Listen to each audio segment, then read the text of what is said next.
الرحمن الرحیم۔ السلام علیکم اسٹوڈنٹس، کیسے ہیں آپ؟ امید ہے کہ آپ سب خیریت سے ہوں گے۔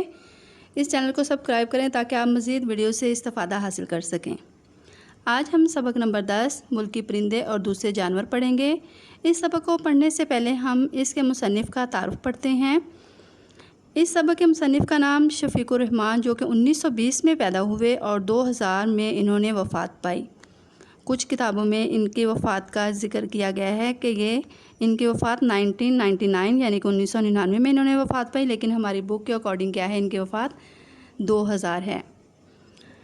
اردو کے ممتاز افسانہ نگار اور مزاح نگار شفیق الرحمان 1920 میں ضلع جلندھر میں کلانور کے مقام پر پیدا ہوئے۔ انہوں نے 1942 میں king Edward medical college Lahore سے MBBS کا امتحان اعزاز کے ساتھ پاس کیا۔ اپنی قابلیت اور میڈیکل کے امتحان میں نمایاں پوزیشن کی وجہ سے 1 سال کے اندر ہی انہیں فوج میں انڈین آرمی میڈیکل سروس میں لے لیا گیا۔ آپ کو تمغہ امتیاز سے بھی نوازا گیا۔ پاکستان بن گیا تو وہ پاکستان آرمی کا حصہ بن گیا اور میجر جنرل کے عہدے تک ترقی کرنے کے بعد ریٹائر ہوئے۔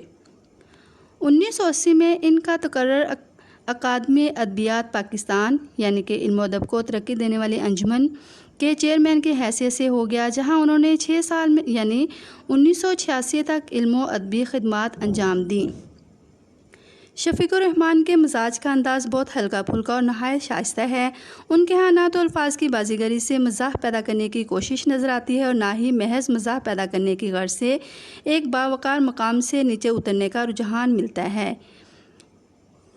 آپ نے مزاح کے نشتر سے معاشرے کے جسم سے فاصل مواد نکال باہر کرنے کی کوشش کی ہے۔ آپ مزاح میں طنز کر جاتے ہیں، لیکن یہ طنز برا محسوس نہیں ہوتا۔ یوں کہیے کہ آپ کی تحریر میں مزاح، ظرافت اور طنز کا خوبصورت امتزاج پایا جاتا ہے۔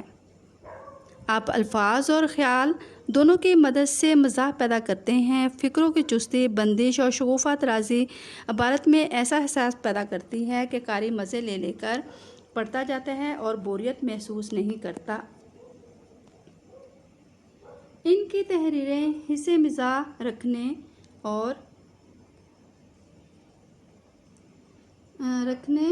اور مزاح کے تقاضوں کو سمجھنے والے میں بہت مقبول ہوئیں۔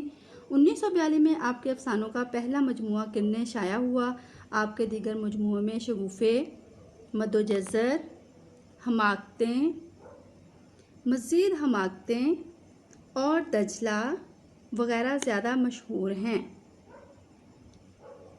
آئیے ہم اس کے سبق کی طرف چلتے ہیں۔ سبق ملکی پرندے اور دوسرے جانور۔ اس سبق میں مصنف نے مختلف جانوروں کا یعنی کہ جانوروں اور پرندوں کا ذکر کرتے ہوئے ان کے بارے میں بتاتے ہیں کہ کوّا ہمیشہ مذکر استعمال ہوتا ہے۔ یہ صبح پہلے سے خراب موڈ کو مزید خراب کرنے آ جاتا ہے۔ کوّے کالے رنگ کے ہوتے ہیں، سفید نہیں۔ پہاڑی کوّا میدانی کوّے سے بڑا ہوتا ہے۔ کوّے کی نظر تیز ہوتی ہے۔ کوّا کام کی چیزوں کے علاوہ سب چیزیں دیکھ لیتا ہے۔ باورچی خانہ کوّے کی پسندیدہ جگہ ہے۔ بندوق چلنے کی آواز سن کر کوّے اکٹھے ہو کر شور مچاتے ہیں۔ کوّے صرف بارش میں نہاتے ہیں۔ کوّے تلاش معاش میں دور نکل جاتے ہیں لیکن کبھی گم نہیں ہوتے۔ جس طرح انسان کوّوں سے نالاں ہے، اسی طرح کوّے بھی انسانوں سے نالاں ہیں۔ مزید دیکھتے ہیں کہ مصنف بلبل کے بارے میں کیا کہتے ہیں کہ بلبل ہر جگہ پائی جاتی ہے سوائے ایسی جگہ جہاں اسے ہونا چاہیے۔ اگر آپ نے بلبل دیکھی ہے تو یہ آپ کی غلط فہمی ہے۔ بلبل کو رونے کی علامت سمجھا جاتا ہے لیکن یہ افواہ ہے۔ بلبل جسامت میں بہت چھوٹی ہوتی ہے، بالکل بہت سے موسیقاروں سے بہتر ہوتی ہے کیونکہ یہ بے سری ہو کر بہانے نہیں بناتی۔ پرندے بھی نقل مکانی کرتے ہیں۔ ہمارے ادب کو دیکھتے ہوئے بلبل کو ہمارے ملک میں نہیں ہونا چاہیے۔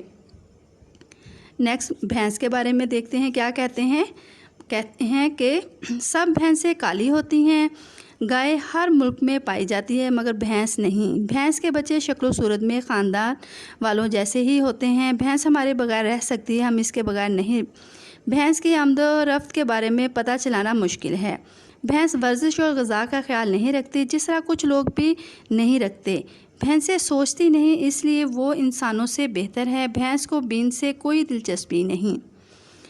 نیکسٹ ہے الو۔ الو کے بارے میں مصنف یہ کہتے ہیں کہ جو الو ہے وہ دانشمند، اور صبر و تحمل ہونے کے باوجود بھی الو ہی ہے۔ الو کا ذکر پرانے بادشاہوں نے بھی کیا ہے۔ الو کی 20 قسمیں ہیں، ویسے 5-6 بھی کافی تھیں۔ ایک الو کو دیکھنا سب الوؤں کو دیکھنا ہے۔ عام الو کو بوم اور بڑے کو چغ کہا جاتا ہے۔ چغ سے بڑا اب بھی دریافت نہیں ہوا۔ بطونی پرندوں میں الو کا درجہ سب سے زیادہ ہے کیونکہ یہ خاموش رہتا ہے۔ مادہ الو بچوں کی دیکھ بھال کرتی ہے اور بڑا ہونے پر انہیں نکال دیتی ہے۔ نیکسٹ ہے بلی۔ بلی کی دیکھتے ہیں کیا خصوصیات بتاتے ہیں، ان کے بارے میں کیا کہتے ہیں کہ بلیوں کی قسمیں گننے والے کی بھی قسمیں ہیں۔ بلی پالنے والوں کو وہم ہوتا ہے کہ بلی انہیں چاہتی ہے، یعنی کہ ان سے بہت زیادہ لگاؤ ہے، بہت زیادہ پیار کرتی ہے، حالانکہ ایسا نہیں ہے۔ بلی 1 سال میں سدھائی جا سکتی ہے۔ دوسرے پالتو جانور دودھ دیتے ہیں جبکہ بلی دودھ پیتی ہے۔ بلیاں آپس میں لڑنے کے لیے ناخن کا استعمال کرتی ہیں۔ بلی اور کتے کی دشمنی مشہور ہے۔ بلیاں گھر کے چوہے ختم کر دیتی ہیں مگر خود گھر میں رہ جاتی ہیں۔ ایک ہی گھر میں رہنے کے باوجود انسان اور بلی آپس میں اجنبی ہوتے ہیں۔ اس سبق میں مضمون نگار نے مزاحیہ انداز میں پرندوں اور جانوروں کی خصوصیات کے بارے میں بتایا ہے کہ پرندے اور جانور کس طرح علامت کے طور پر استعمال ہوتے ہیں۔ مزاحی مضامین میں مضمون نگار نے پرندوں کو تمثیل بنا کر معاشرے کے بعض لوگوں پر گہرا طنز کیا ہے۔ اس سبق کی مختصر وضاحت کے بعد ہم اقتباس کی طرف چلتے ہیں۔ اقتباس کے لیے کویسچن نمبر آپ 8 دیکھیے گا، اس میں جو پیراگراف دیا گیا ہے آپ اس کی کیا کریں گے، تشریح کریں گے۔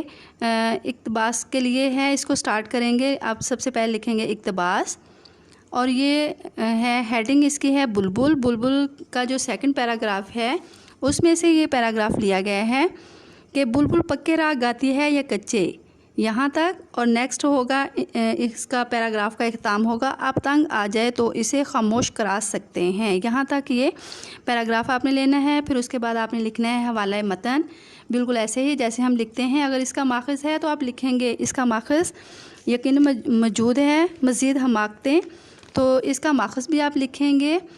اور اسے کمپلیٹ کرنے کے بعد آپ پھر خط کشیدہ الفاظ یا مشکل الفاظ کے معنی لکھیں گے۔ میں الفاظ معنی بول دیتی ہوں۔ پکے، پختہ، راگ گانا، گیت، تنگ آ جانا، عاجز آ جانا، الاپ گیت گانا، موسیقار ساز بجانے والا، نکمے فضول، بے سری بری، خاموش کرانا، چپ کرانا، یہ الفاظ معنی تھے۔ اس میں سے آپ نے کیا ہے اس کو سمجھتے ہوئے آپ نے اس کی تشریح کرنی ہے، کوشش کرنی ہے کہ تشریح آپ خود کریں، لیکن میں آپ کو سیمپل کے طور پر ایک پیراگراف، اسی پیراگراف کی تشریح بول رہی ہوں۔ آپ نے یہاں سے صرف گائیڈ لائن لینی ہے کیسے کی ہے، لیکن کوشش کریں کہ آپ اس کو خود کریں۔ اوکے، تشریح ہے بلبل کیسا گاتی ہے، پختہ راگ گاتی ہے یا ناپختہ، اس چیز کی بالکل پرواہ نہیں، لیکن یہ بہرحال دوسرے گانے والوں سے اچھی ہے کیونکہ دوسرے گانے والے طویل راگ گاتے ہیں جو کافی دیر تک سننا پڑتا ہے، جبکہ بلبل تھوڑی دیر گانا گا کر خاموش ہو جاتی ہے۔ گانا گاتے ہوئے اگر آواز بری اور بھدی ہو جائے تو جھوٹ نہیں بولتی، سو بہانے نہیں بناتی کہ آج ساز اور سازیانہ خراب ہے یا آج اس کا گلا خراب ہے اور گانے کا ساتھ نہیں دے رہا۔ اگر آپ اس کے برے گانے سے تنگ آ جائے تو اسے چپ کرا سکتے ہیں۔ عام گانا گانے والے تو اس سلوک سے برا مان سکتے ہیں، لیکن بلبل ایسا نہیں کرتی۔ دراصل مصنف نے بلبل کے پردے میں آج کل کے موسیقاروں پر طنز کیا ہے جو ذرا سی روک ٹوک پر سخت توہین سمجھتے ہیں۔ یہ اس پیراگراف کے سٹارٹ میں آپ نے مصنف کے تعارف کی 1.5 لائن رائٹ کرنی ہے، جو کہ آپ نے اس کے تعارف میں سے خود لینی ہے، کیونکہ اگر میں یہاں پہ ایک لائن آپ کو بتاؤں گی، 1.5 لائن میں آپ کو بتاؤں گی، تو آپ کیا ہے سارے بچے ہی وہی لکھ لیں گے، تو آپ لوگوں نے خود سے لکھنی ہے تاکہ سب کی ڈیفرنٹ ہو۔ اوکے، نیکسٹ ہے ہمارا اسی سبق کا خلاصہ۔ خلاصے کے لیے میں آپ کو بتاتے چلوں کہ آپ خلاصہ لکھنے کے لیے ان نکات کو مد نظر رکھیں گے، اور اس نکات کو مد نظر رکھتے ہوئے آپ خلاصہ لکھیں گے، اور وہ نکات درج ذیل ہیں۔ کوّا اور اس کی خصوصیات، نمبر 1۔ نمبر 2 ہے بلبل کے بارے میں غلط فہمی۔ نمبر 3 ہے بلبل کا اردو ادب میں ذکر۔ نمبر 4 ہے بھینس کی شکل اور عقل۔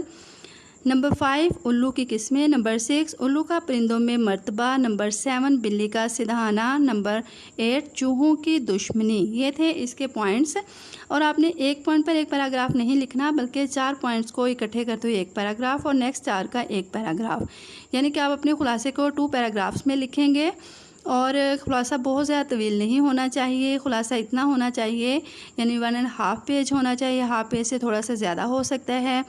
خلاصے کا مطلب ہوتا ہے پورے سبق کی مختصر سمری بیان کرنا اور ہر بات کو ڈسکس کرنا مختصر سا۔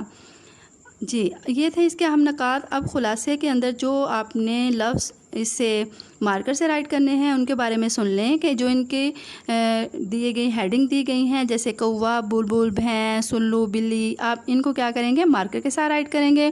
اس کے علاوہ آپ کی گرامر میں وہ سینٹینسز جو کہ ووین میں لکھے ہوئے ہیں یا کوئی کویسچن اس میں آ جاتا ہے، کوئی کویسچن والی بات ہے تو وہ کیا کریں گے؟ اس کویسچن کو آپ مارکر سے رائٹ کریں گے۔ اوکے، یہ تھا ہمارا اس کا خلاصہ۔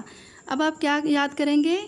اس سبق کے الفاظ میں نے آپ نے یاد کرنے ہیں اور اس کے بعد خلاصہ بھی دیکھنا ہے، یعنی کہ اس کو بھی یاد کرنا ہے، بلکہ کوشش کیا کریں کہ ہم جتنا کام کرتے ہیں اس سارے کو ہی آپ یاد کر لیا کریں، کیونکہ پورے ویک میں آپ کے 2 لیکچرز ہوتے ہیں، تو اس میں آپ نے پورے ویک میں جو ان لیکچرز کو ہے پورے ویک میں اینڈ تک آپ پورے کو یاد کرنا ہوتا ہے کمپلیٹلی۔ اوکے، الفاظ میں نے یاد کریں گے اور جو آپ کو پیراگراف بتایا گیا ہے اس کی آپ تشریح کریں گے۔